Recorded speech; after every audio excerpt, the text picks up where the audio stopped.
पार ब्रह्म जिन सच कर जाता, नानक सो जन सच समाता। जिसने पार ब्रह्म ਨੂੰ सच निश्चय करके सच ਸਰੂਪ ਕਰਕੇ ਜਾਣ ਲਿਆ ਹੈ, ਗੁਰੂ ਜੀ ਕਹਿੰਦੇ ਹਨ ਉਹ ਪੁਰਸ਼ ਸੱਚ ਵਿੱਚ ਹੀ ਸਮਾ ਜਾਂਦਾ ਹੈ। ਭਾਈ ਸੁਚੇਤ ਸਿੰਘ ਜੀ ਇੱਕ ਮਹਾਂਪੁਰਸ਼ ਹੋਏ ਹਨ। ਉਹਨਾਂ ਪਾਸ ਇੱਕ ਸਿੱਖ ਨੇ ਬੇਨਤੀ ਕੀਤੀ ਕਿ ਸੁਖਮਣੀ ਸਾਹਿਬ ਪੜ੍ਹਨ ਦਾ ਕੀ ਮਹਾਤਮ ਹੈ। ਤਾਂ ਉਹਨਾਂ ਨੇ ਕਿਹਾ, ਮਥੁਰਾ ਬ੍ਰਿੰਦਾਵਨ ਦੀ ਤਰਫ ਇੱਕ ਮੁਨਸ਼ੀ ਰਹਿੰਦਾ ਸੀ। ਉਸਨੇ ਕਿਸੇ ਮਹਾਂਪੁਰਸ਼ ਤੋਂ ਗੁਰਮੁਖੀ ਅੱਖਰ ਸਿੱਖ ਕੇ ਸ਼੍ਰੀ ਜਪਜੀ ਸਾਹਿਬ ਤੇ ਸੁਖਮਣੀ ਸਾਹਿਬ ਜੀ ਦਾ ਪਾਠ ਕੰਠ ਕਰ ਲਿਆ। ਇੱਕ ਦਿਨ ਉਸਨੇ ਸੰਤਾਂ ਨੂੰ ਕਿਹਾ, ਆਪ ਇਸ ਦੇ ਪਾਠ ਕਰਨ ਦੀ ਵਿਧੀ ਸਮਝਾਓ। ਤਾਂ ਸੰਤਾਂ ਨੇ ਕਿਹਾ, ਅੰਮ੍ਰਿਤ ਵੇਲੇ ਉੱਠ ਕੇ ਸ਼ੌਚ ਇਸ਼ਨਾਨ ਆਦਿ ਕਿਰਿਆ ਕਰਕੇ ਇੱਕ ਆਸਣ 'ਤੇ ਬੈਠ ਕੇ ਇਕਾਗਰ ਮਨ ਹੋ ਕੇ ਪਾਠ ਕਰਨਾ। ਬਾਅਦ ਵਿੱਚ ਸ਼੍ਰੀ ਗੁਰੂ ਨਾਨਕ ਦੇਵ ਜੀ ਦੇ ਚਰਨਾਂ ਦਾ ਧਿਆਨ ਧਾਰ ਕੇ ਅਰਦਾਸ ਕਰਨੀ। ਇਸ ਤਰ੍ਹਾਂ ਸੁਣ ਕੇ ਉਸਨੇ ਰੋਜ਼ਾਨਾ ਸੁਖਮਣੀ ਸਾਹਿਬ ਜੀ ਦੇ ਪਾਠ ਕਰਨ ਦਾ ਨਿਯਮ ਕਰ ਲਿਆ। ਉਸਦਾ ਇੱਕ ਰਸੋਈਆ ਬ੍ਰਾਹਮਣ ਸੀ। ਉਸ ਨੂੰ ਦਸਤ ਲੱਗ ਗਏ ਤਾਂ ਮੁਨਸ਼ੀ ਨੇ ਕਿਹਾ, ਭਾਈ ਜੇਕਰ ਕੁਝ ਲੈਣਾ ਹੈ ਤਾਂ ਮੰਗ ਲੈ, ਕਿਉਂਕਿ ਮੇਰੇ ਪਾਠ ਦਾ ਵੇਲਾ ਹੋ ਗਿਆ ਹੈ, ਫਿਰ ਮੈਂ ਬੋਲਣਾ ਨਹੀਂ। ਬ੍ਰਾਹਮਣ ਨੇ ਕਿਹਾ, ਮੈਨੂੰ ਕਿਸੇ ਚੀਜ਼ ਦੀ ਲੋੜ ਨਹੀਂ, ਤੁਸੀਂ ਆਪਣੇ ਨਿਯਮ ਅਨੁਸਾਰ ਪਾਠ ਕਰ ਲਓ। ਉਸ ਦੇ ਪਾਸ ਹੀ ਬੈਠ ਕੇ ਸੁਖਮਣੀ ਸਾਹਿਬ ਜੀ ਦਾ ਪਾਠ ਕਰਨ ਲੱਗ ਪਏ। ਜਦ 15 ਅਸ਼ਟਪਦੀਆਂ ਦਾ ਭੋਗ ਪੈ ਗਿਆ ਤੇ 16ਵੀਂ ਸ਼ੁਰੂ ਕਰਨ ਤੋਂ ਪਹਿਲਾਂ ਮਨ ਵਿੱਚ ਵਿਚਾਰ ਆਈ ਕਿ ਇਹ ਹਿਲਦਾ ਜੁਲਦਾ ਨਹੀਂ, ਵੇਖੀਏ ਤਾਂ ਸਹੀ ਕੀ ਗੱਲ ਹੈ। ਜਦ ਉਸ ਨੂੰ ਹਿਲਾ ਕੇ ਦੇਖਿਆ ਤਾਂ ਉਹ ਮਰਿਆ ਪਿਆ ਸੀ। ਬੜਾ ਹੈਰਾਨ ਹੋ ਕੇ ਸੋਚਣ ਲੱਗ ਪਿਆ ਕਿ ਇਹ ਮੰਜੇ 'ਤੇ ਹੀ ਮਰ ਗਿਆ ਹੈ। ਸ਼ਾਸਤਰ ਅਨੁਸਾਰ ਇਹ ਹੁਣ ਭੂਤ ਬਣ ਗਿਆ ਹੋਵੇਗਾ ਤੇ ਇਸ ਦੀ ਮੁਕਤੀ ਨਹੀਂ ਹੋਈ ਹੋਣੀ। ਪਰ ਉਹ ਬ੍ਰਾਹਮਣ ਤਾਂ ਸ਼੍ਰੀ ਸੁਖਮਣੀ ਸਾਹਿਬ ਜੀ ਦੇ ਪਾਠ ਸੁਣਨ ਦੇ ਨਾਲ ਹੀ ਵਿਸ਼ਨੂੰ ਲੋਕ ਵਿੱਚ ਵਿਸ਼ਨੂੰ ਜੀ ਦੇ ਪਾਸ ਪਹੁੰਚ ਗਿਆ। ਤਾਂ ਵਿਸ਼ਨੂੰ ਭਗਵਾਨ ਜੀ ਨੇ ਹੱਸ ਕੇ ਕਿਹਾ, ਹੇ ਬ੍ਰਾਹਮਣ, ਤੂੰ ਤਾਂ ਸੁਖਮਣੀ ਸਾਹਿਬ ਜੀ ਦੇ ਪ੍ਰਤਾਪ ਕਰਕੇ ਮੁਕਤ ਹੋ ਗਿਆ ਹੈ, ਪਰ ਤੇਰੇ ਮਾਲਕ ਦੇ ਮਨ ਵਿੱਚ ਸ਼ੱਕ ਹੈ ਕਿ ਉਸ ਦੀ ਗਤੀ ਨਹੀਂ ਹੋਈ ਹੋਵੇਗੀ। ਤੂੰ ਉਸ ਨੂੰ ਆਪਣਾ ਹਾਲ ਦੱਸ ਕੇ ਉਸ ਦਾ ਸ਼ੱਕ ਦੂਰ ਕਰਕੇ ਆ। ਉਸੇ ਵੇਲੇ ਉਸ ਬ੍ਰਾਹਮਣ ਨੇ ਪਾਲਕੀ 'ਚ ਚੜ੍ਹ ਕੇ ਆਉਣਾ ਕੀਤਾ। ਤਾਂ ਉਹ ਮੁਨਸ਼ੀ ਲੋਡੇ ਪਹਿਰ ਸ਼ੌਚ ਪਾਣੀ ਲਈ ਬਾਹਰ ਜਾ ਰਿਹਾ ਸੀ। ਤਾਂ ਕੀ ਵੇਖਿਆ, ਇੱਕ ਬਾਗ ਵਿੱਚ ਇੱਕ ਬੜੀ ਸੋਹਣੀ ਪਾਲਕੀ ਹੈ। ਉਸ ਵਿੱਚੋਂ ਦਿਵਿਆ ਮੂਰਤੀ ਨੇ ਨਿਕਲ ਕੇ ਕਿਹਾ, ਸੁਆਮੀ, ਮੈਂ ਆਪ ਜੀ ਦਾ ਉਹੀ ਰਸੋਈਆ ਹਾਂ, ਪਰ ਸੁਖਮਣੀ ਸਾਹਿਬ ਸੁਣਨ ਦੇ ਪ੍ਰਤਾਪ ਕਰਕੇ ਮੈਂ ਮੁਕਤ ਹੋ ਕੇ ਸੱਚ ਸਰੂਪ ਹੋ ਗਿਆ ਹਾਂ। ਆਪ ਕੋਈ ਫਿਕਰ ਨਾ ਕਰੋ। ਆਪ ਜੀ ਦੇ ਪਿੱਤਰ ਵੀ ਬੈਕੁੰਠ ਵਿੱਚ ਪਹੁੰਚ ਚੁੱਕੇ ਹਨ ਅਤੇ ਆਪ ਜੀ ਦੀ ਮੁਕਤੀ ਵਿੱਚ ਤਾਂ ਕੋਈ ਸ਼ੱਕ ਹੀ ਨਹੀਂ। ਇਹ ਗੱਲਾਂ ਸੁਣ ਕੇ ਮੁਨਸ਼ੀ ਬੜਾ ਖੁਸ਼ ਹੋਇਆ ਤੇ ਅੱਗੇ ਨਾਲੋਂ ਵੀ ਬੜੇ ਪ੍ਰੇਮ ਭਾਵ ਨਾਲ ਹਰ ਰੋਜ਼ ਸੁਖਮਣੀ ਸਾਹਿਬ ਜੀ ਦਾ ਪਾਠ ਕਰਨ ਲੱਗ ਪਿਆ। ਜਿਸ ਸੁਖਮਣੀ ਸਾਹਿਬ ਜੀ ਦੇ ਪ੍ਰਤਾਪ ਕਰਕੇ ਆਪਣੀ ਉਮਰ ਨੂੰ ਭੋਗ ਕੇ ਆਖਿਰ ਉਹ ਮੁਨਸ਼ੀ ਵੀ ਸੱਚ ਸਰੂਪ ਵਿੱਚ ਸਮਾ ਗਿਆ। ਸ਼੍ਰੀਮਾਨ ਸੰਤ ਸੰਗਤ ਸਿੰਘ ਜੀ ਕਮਾਲੀਏ ਵਾਲੇ ਕਈ ਵਾਰੀ ਇਸ ਅੰਮ੍ਰਿਤ ਬਾਣੀ ਦੀ ਮਹਾਨਤਾ ਕਥਾ ਵਿੱਚ ਸੁਣਾਉਂਦੇ ਹੁੰਦੇ ਸਨ। ਸੰਨ 1899 ਵਿੱਚ ਸ਼੍ਰੀਮਾਨ ਫਤਿਹ ਚੰਦ ਜੀ ਸੇਵਾ ਪੰਥੀ ਸ਼ਾਹ ਜੀਵਣੇ ਵਾਲੇ ਤੋਂ ਉਹਨਾਂ ਨੇ ਇਸ ਪਵਿੱਤਰ ਬਾਣੀ ਦੇ ਅਰਥ ਸਿੱਖ ਲਏ। ਫਿਰ ਟੋਬਾ ਟੇਕ ਸਿੰਘ ਪਹੁੰਚ ਕੇ ਗੁਰਦੁਆਰੇ ਵਿੱਚ ਕਥਾ ਸ਼ੁਰੂ ਕਰ ਦਿੱਤੀ।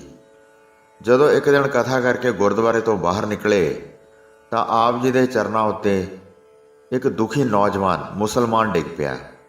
ਬੇਨਤੀ ਕਰਨ ਲੱਗਾ ਕਿ ਹੇ ਰੱਬ ਵਾਲਿਓ, ਮੈਂ ਜਲੰਧਰ ਤੋਂ ਕੰਗਾਲ ਹੋ ਕੇ ਕੱਲ੍ਹ ਸ਼ਾਮ ਨੂੰ ਇੱਥੇ ਆਪਣੀ ਪਤਨੀ ਨਾਲ ਪਹੁੰਚਿਆ ਹਾਂ। ਅਸੀਂ ਮਸਜਿਦ ਵਿੱਚ ਗਏ, ਉੱਥੇ ਮੁਜ਼ਾਵਰਾਂ ਤੋਂ ਰੋਟੀ ਅਤੇ ਰਾਤ ਸੌਣ ਲਈ ਮੰਗ ਕੀਤੀ, ਪਰ ਉਹਨਾਂ ਨੇ ਕਿਹਾ ਇੱਥੇ ਰਹਿਣ ਦਾ ਅਤੇ ਰੋਟੀ ਦਾ ਕੋਈ ਪ੍ਰਬੰਧ ਨਹੀਂ ਹੈ। ਫਿਰ ਅਸੀਂ ਗੁਰਦੁਆਰੇ ਗਏ, ਇੱਥੇ ਭਾਈ ਸਾਹਿਬ ਜੀ ਨੇ ਸਾਨੂੰ ਪ੍ਰਸ਼ਾਦਾ ਛਕਾਇਆ, ਸੌਣ ਲਈ ਮੰਜਾ ਅਤੇ ਬਿਸਤਰਾ ਵੀ ਦਿੱਤਾ। ਅੱਜ ਸਵੇਰੇ ਮੈਂ ਆਪ ਜੀ ਦੀ ਰਸਨਾ ਤੋਂ ਅੱਲਾ ਦੀ ਕਲਾਮ ਸੁਣੀ ਤੇ ਮੈਨੂੰ ਬਹੁਤ ਠੰਡ ਪਈ। ਹੁਣ ਅੱਲਾ ਵਾਲਿਓ, ਮੇਰੇ ਤੇ ਰਹਿਮਤ ਦੀ ਨਿਗਾਹ ਕਰੋ ਤੇ ਮੈਨੂੰ ਇਸ ਕੰਗਾਲੀ ਵਾਲੀ ਅਵਸਥਾ ਵਿੱਚੋਂ ਕੱਢੋ। ਸੰਤ ਮਹਾਰਾਜ ਜੀ ਨੇ ਉਸ ਨੂੰ ਸੁਖਮਣੀ ਸਾਹਿਬ ਜੀ ਦੀ ਇੱਕ ਤੁਕ ਉਰਦੂ ਵਿੱਚ ਲਿਖ ਦਿੱਤੀ। ਪ੍ਰਭ ਕੈ ਸਿਮਰਨ ਰਿੱਧ ਸਿੱਧ ਨੌ ਨਿੱਧ। ਮਹਾਂਪੁਰਸ਼ਾਂ ਨੇ ਕਿਹਾ, ਇਸ ਕਲਾਮ ਨੂੰ 8 ਪਹਿਰ ਪੜ੍ਹਦਾ ਰਿਹਾ ਕਰ, ਅੱਲਾ ਤੈਨੂੰ ਭਾਗ ਲਾਵੇਗਾ। ਅਬਦੁਲ ਕਰੀਮ ਇਸ ਤੁਕ ਨੂੰ 3 ਦਿਨ ਲਗਾਤਾਰ ਪੜ੍ਹਦਾ ਰਿਹਾ। ਚੌਥੇ ਦਿਨ ਅਰਦਾਸੇ ਮਗਰੋਂ ਇੱਕ ਫੌਜੀ ਸੂਬੇਦਾਰ ਜੋ ਮੱਥਾ ਟੇਕ ਕੇ ਬਾਹਰ ਨਿਕਲਿਆ ਸੀ, ਪੁੱਛਿਆ, ਭਾਈ ਤੂੰ ਕੌਣ ਹੈ ਜੋ ਰੋਜ਼ ਦਰਵਾਜ਼ੇ 'ਤੇ ਬੈਠਾ ਰਹਿੰਦਾ ਹੈ? ਅਬਦੁਲ ਕਰੀਮ ਨੇ ਕਿਹਾ, ਮੈਂ ਜਲੰਧਰੀ ਅਰਾਈ ਹਾਂ, ਕੰਗਾਲ ਹੋ ਕੇ ਇੱਥੇ ਆ ਗਿਆ ਹਾਂ। ਅਜੇ ਕੋਈ ਕੰਮ ਨਹੀਂ ਲੱਭਾ। ਹਰ ਵੇਲੇ ਬਾਬੇ ਨਾਨਕ ਦੀ ਕਲਾਮ ਪੜ੍ਹਦਾ ਰਹਿੰਦਾ ਹਾਂ ਤੇ ਗੁਰਦੁਆਰੇ ਤੋਂ ਪ੍ਰਸ਼ਾਦਾ ਛਕ ਲੈਂਦਾ ਹਾਂ। ਅੱਲਾ ਤੋਂ ਮੰਗ ਰਿਹਾ ਹਾਂ, ਮੇਰੀ ਕਿਸਮਤ ਦਾ ਦਰਵਾਜ਼ਾ ਖੋਲ੍ਹ। ਸੂਬੇਦਾਰ ਨੇ ਕਿਹਾ, ਮੈਂ ਆਪਣੀ ਜ਼ਮੀਨ 'ਤੇ ਇੱਕ ਨੌਕਰ ਰੱਖਣਾ ਹੈ। ਜੇ ਤੂੰ ਮੇਰੇ ਪਾਸ ਰਹਿਣਾ ਚਾਹੇਂ ਤਾਂ ਮੈਂ ਤੈਨੂੰ 60 ਰੁਪਈਏ ਮਹੀਨੇ 'ਤੇ ਨੌਕਰ ਰੱਖ ਲੈਂਦਾ ਹਾਂ। ਅਬਦੁਲ ਨੇ ਹਾਂ ਵਿੱਚ ਉੱਤਰ ਦਿੰਦਿਆਂ ਕਿਹਾ, ਪਰ ਮੈਨੂੰ ਇਸ ਮਹੀਨੇ ਦੀ ਪੇਸ਼ਗੀ ਦਿੱਤੀ ਜਾਵੇ, ਕਿਉਂਕਿ ਮੇਰੇ ਪਾਸ ਖਾਣ ਪੀਣ ਲਈ ਕੁਝ ਨਹੀਂ ਹੈ। ਸੂਬੇਦਾਰ ਨੇ ਕਿਹਾ, ਤੇਰੀ ਜ਼ੁਬਾਨ ਕਿਉਂ ਹਿਲ ਰਹੀ ਹੈ? ਉਸਨੇ ਕਿਹਾ, ਮੈਂ ਅੱਲਾ ਦੀ ਕਲਾਮ ਪੜ੍ਹ ਰਿਹਾ ਹਾਂ। ਕੀ ਕਲਾਮ ਪੜ੍ਹ ਰਿਹਾ ਹੈ? ਅਬਦੁਲ ਕਰੀਮ ਕਹਿਣ ਲੱਗਾ, ਜੀ ਮੈਂ ਪੜ੍ਹ ਰਿਹਾ ਹਾਂ, ਪ੍ਰਭ ਕੈ ਸਿਮਰਨ ਰਿੱਧ ਸਿੱਧ ਨੌ ਨਿੱਧ। ਸਰਦਾਰ ਅਚਰਜ ਹੋ ਗਿਆ ਤੇ ਕਹਿਣ ਲੱਗਾ, ਇਹ ਕਲਾਮ ਤੈਨੂੰ ਕਿਸ ਨੇ ਬਖਸ਼ੀ ਹੈ? ਉਹ ਕਹਿਣ ਲੱਗਾ, ਅੱਲਾ ਵਾਲਿਆਂ ਨੇ ਬਖਸ਼ੀ ਹੈ ਜੋ ਅੱਜ ਕੱਲ੍ਹ ਗੁਰਦੁਆਰੇ ਕਥਾ ਕਰ ਰਹੇ ਹਨ। ਅਜੇ 3 ਦਿਨ ਹੀ ਮੈਂ 8 ਪਹਿਰ ਪੜ੍ਹੀ ਹੈ ਤੇ ਮੇਰੀ ਕਿਸਮਤ ਦਾ ਦਰਵਾਜ਼ਾ ਖੁੱਲ੍ਹਣ ਲੱਗਾ ਹੈ। ਇਹ ਸੁਣ ਕੇ ਸੂਬੇਦਾਰ ਨੂੰ ਖੁਸ਼ੀ ਹੋਈ ਅਤੇ ਉਸਨੇ 60 ਰੁਪਈਏ ਨਗਦ ਅਤੇ ਰਹਿਣ ਲਈ ਇੱਕ ਕੋਠਾ ਵੀ ਦੇ ਦਿੱਤਾ। ਅਬਦੁਲ ਕਰੀਮ ਨੇ ਬੜੀ ਸਿਆਣਪ ਨਾਲ ਕਾਮਿਆਂ ਤੋਂ ਖੇਤੀ ਕਰਵਾਈ ਤੇ ਹਰ ਵੇਲੇ ਤੁਰਦਿਆਂ ਫਿਰਦਿਆਂ ਇਸ ਤੁਕ ਨਾਲ ਜੁੜਿਆ ਰਹੇ। ਸਰਦਾਰ ਨੂੰ ਪਹਿਲੀ ਫਸਲ ਅੰਦਾਜ਼ੇ ਤੋਂ ਵੱਧ ਹੋਈ। ਉਸਨੇ ਅਬਦੁਲ ਕਰੀਮ ਦੀ ਤਨਖਾਹ 70 ਰੁਪਈਏ ਕਰ ਦਿੱਤੀ ਤੇ ਖੁਸ਼ ਹੋ ਕੇ ਕਿਹਾ, ਤੇਰੀ ਕਲਾਮ ਅਤੇ ਮਿਹਨਤ ਕਰਕੇ ਮੇਰੀ ਜ਼ਮੀਨ ਸੋਨਾ ਉਗਲ ਰਹੀ ਹੈ। ਅਬਦੁਲ ਕਰੀਮ ਨੇ ਫਿਰ ਸਰਦਾਰ ਕੋਲੋਂ 1000 ਰੁਪਈਆ ਲੈ ਕੇ ਆਪਣੀ ਖੇਤੀ ਸ਼ੁਰੂ ਕਰ ਦਿੱਤੀ। ਦਿਨ ਰਾਤ ਖੇਤਾਂ ਵਿੱਚ ਕੰਮ ਕਰਦਾ ਰਹੇ ਤੇ ਨਾਲੇ ਇਸ ਤੁਕ ਨੂੰ ਬਾਰੰਬਾਰ ਪੜ੍ਹੀ ਜਾਵੇ। ਇਸ ਕਲਾਮ ਦੀ ਬਦੌਲਤ 6 ਮਹੀਨਿਆਂ ਪਿੱਛੋਂ ਸਰਦਾਰ ਨੂੰ 1000 ਰੁਪਈਆ ਵਾਪਸ ਕਰਕੇ 2000 ਉਸ ਨੂੰ ਬਚਤ ਹੋਈ। ਇਸ ਜਾਪ ਤੇ ਮਿਹਨਤ ਦਾ ਸਦਕਾ ਉਹ ਕੰਗਾਲ ਅਰਾਈ 10-12 ਹਜ਼ਾਰ ਰੁਪਏ ਦਾ ਮਾਲਕ ਹੋ ਗਿਆ। 1908-9 ਵਿੱਚ ਇਹ ਅਰਾਈ ਸੰਤ ਮਹਾਰਾਜ ਜੀ ਨੂੰ ਕਮਾਲੀਏ ਜਾ ਮਿਲਿਆ, ਚਰਨਾਂ ਤੇ ਸੀਸ ਨਿਵਾਇਆ ਤੇ ਕਿਹਾ, ਮਹਾਰਾਜ ਜੀ, ਆਪ ਜੀ ਦੀ ਬਖਸ਼ੀ ਕਲਾਮ ਨਾਲ ਮੈਂ ਨੰਬਰਦਾਰ ਅਤੇ 4 ਮਰਬੇ ਜ਼ਮੀਨ ਦਾ ਮਾਲਕ ਹੋ ਗਿਆ ਹਾਂ। 4 ਨਿਆਣੇ ਮੇਰੇ ਘਰ ਖੇਡਦੇ ਹਨ। ਹੁਣ ਮੈਨੂੰ ਐਸੀ ਕਲਾਮ ਬਖਸ਼ੋ ਜਿਸ ਨਾਲ ਮੇਰਾ ਪਰਲੋਕ ਵੀ ਸੁਖੀ ਹੋ ਜਾਵੇ। ਤਾਂ ਸੰਤਾਂ ਨੇ ਕਿਹਾ, ਸਵੇਰੇ ਉਹੀ ਕਲਾਮ ਪੜ੍ਹਿਆ ਕਰ ਤੇ ਰਾਤ ਨੂੰ ਕੰਮ ਧੰਦਿਆਂ ਤੋਂ ਵਿਹਲਾ ਹੋ ਕੇ ਦੂਜੀ ਇਹ ਕਲਾਮ ਪੜ੍ਹਿਆ ਕਰ। ਪ੍ਰਭ ਕੈ ਸਿਮਰਨ ਗਿਆਨ ਧਿਆਨ ਤਤ ਬੁੱਧ।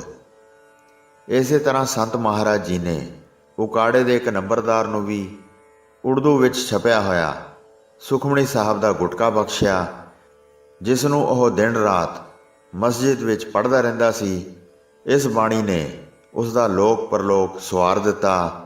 ਸੰਤ ਮਹਾਰਾਜ ਜੀ ਨੇ ਪਿਸ਼ਾਵਰ ਵਿੱਚ ਕਥਾ ਕਰਦਿਆਂ ਸੰਗਤਾਂ ਨੂੰ ਦੱਸਿਆ ਕਿ ਜੋ ਸਿੱਖ ਹਰ ਰੋਜ਼ ਸੁਖਮਨੀ ਸਾਹਿਬ ਜੀ ਦਾ ਪਾਠ ਕਰਦਾ ਹੈ, ਉਸ ਦੇ 24,000 ਸਵਾਸ ਸਫਲ ਹੋ ਜਾਂਦੇ ਹਨ ਅਤੇ ਆਪਣੇ ਜੀਵਨ ਨੂੰ ਸਫਲ ਕਰਕੇ ਸੁਰਖਰੂ ਹੋ ਕੇ ਰੱਬ ਦੀ ਦਰਗਾਹ ਵਿੱਚ ਚਲਿਆ ਜਾਂਦਾ ਹੈ।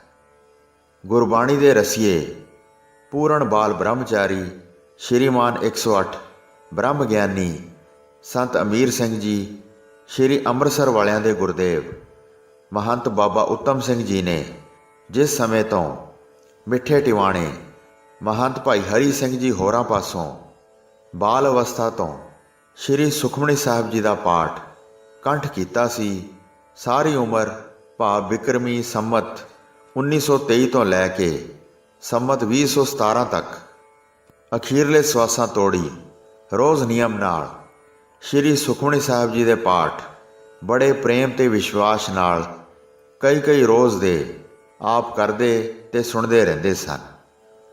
ਬਾਬਾ ਜੀ ਜਦ ਵੀ ਸ਼੍ਰੀ ਸੁਖਮਨੀ ਸਾਹਿਬ ਜੀ ਦੇ ਪਾਠ ਦਾ ਭੋਗ ਪਾਉਂਦੇ ਸਨ ਤਾਂ ਇਹਨਾਂ ਤੁਕਾਂ ਦਾ ਪਾਠ ਜ਼ਰੂਰ ਪੜ੍ਹਦੇ ਹੁੰਦੇ ਸਨ।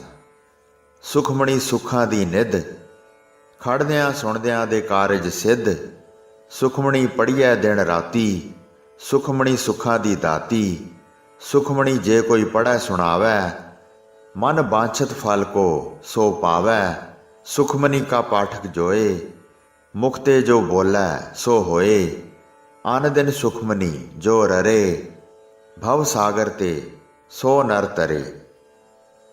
ਅਤੇ ਹਰ ਇੱਕ ਪ੍ਰੇਮੀ ਨੂੰ ਬਾਬਾ ਜੀ ਕਹਿੰਦੇ ਹੁੰਦੇ ਸਨ ਕਿ ਜੋ ਵੀ ਪ੍ਰਾਣੀ ਸੁਖਮਨੀ ਸਾਹਿਬ ਜੀ ਦਾ ਪਾਠ ਸ਼ਰਧਾ ਨਾਲ ਪੜ੍ਹੇ ਸੁਣੇਗਾ, ਉਸ ਦਾ ਲੋਕ ਪਰਲੋਕ ਸਫਲਾ ਹੋ ਜਾਏਗਾ।